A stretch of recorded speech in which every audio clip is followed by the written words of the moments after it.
په بلخ ولایت کې د روغتیايي کارکوونکو د ملي ورځې په مناسبت د دغه ولایت د عامې روغتیا ریاست لخوا د دغو کسانو څخه لمانځنه وشوه. د یاد ریاست ویاند وایي په دې لمانځغونډه کې چې د یونیسف ادارې په مرسته پیل شوې وه، د دې ریاست د روغتیايي برخې د 100 مخکښو کارکوونکو څخه ستاینه وشوه.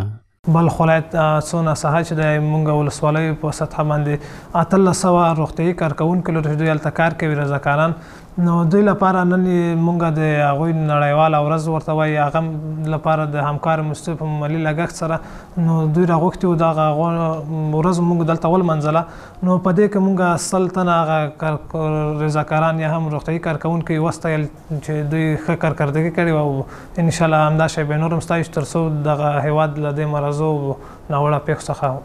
وژغورو. په دې پروګرام کې د بلخ ولایت د عامې روغتیا مرستیال په ټولنه کې د وژونکو ناروغیو په مخنیوي کې د دغې ډلې د رول ستاینه کوي او ټینګار کوي چې ملي او نړیوال بنسټونه باید د ټولنیزو روغتیايي کارکوونکو د ملاتړ په برخه کې زیاتې هلې ځلې وکړي.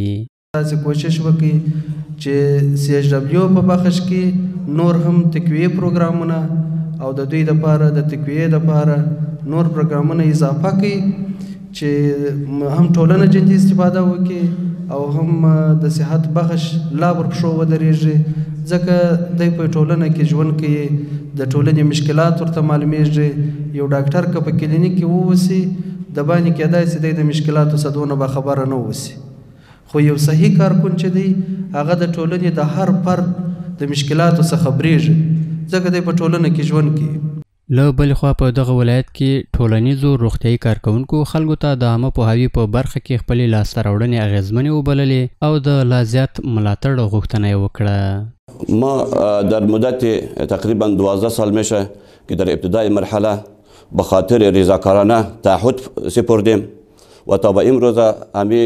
کارهای رضاکارانه خود را به خاطر خدمت ملت وطن خود پیش میبریم و تقاضامند از این هستیم که برای تشویق نمودن کارکنان صحی برای از اینا یک همکاری صورت بگیره. ما خوشحال هستیم که چون این تو روزه را تجلیل میکنه، از ما حمایت میکنه، چون ما در یاد اینا هستیم و ما در خدمت جامعه هستیم، چون در جامعه مشکلات زیادی است که ما روبرو با آن میشیم و ما پل ارتباطی بین جامعه و کلینیک هستیم. دا مهال په بلخ ولایت کې د بیلابیلو ناروغیو د مخنیوي په برخه کې د رسمي ډاکټرانو ترڅنګ 1800 رضاکاره روغتیايي کارکوونکي هم په کار بوخت دي، چې ډیری دغه کسان د دغه ولایت په لرو پرتو سیمو کې خلکو ته په وړیا ډول روغتیايي خدمتونه وړاندې کوي.